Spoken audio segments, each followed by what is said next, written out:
Alors que le Texas tente toujours de se relever du passage d'une crue meurtrière, l'Europe brûle sous les feux de forêt.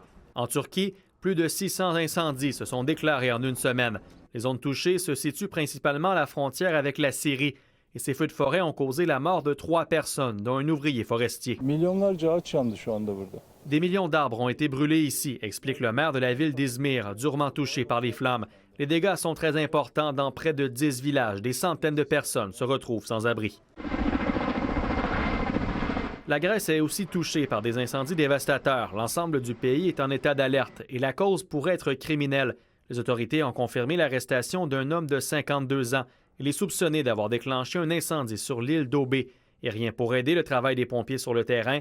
Des vents et des températures élevées compliquent la tâche. Ce fermier, lui, a décidé de rester pour sauver sa maison.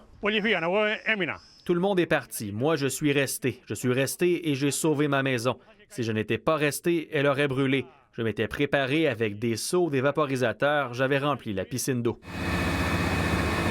En Allemagne aussi, les feux font rage alors qu'un important feu touche la région de Saxe.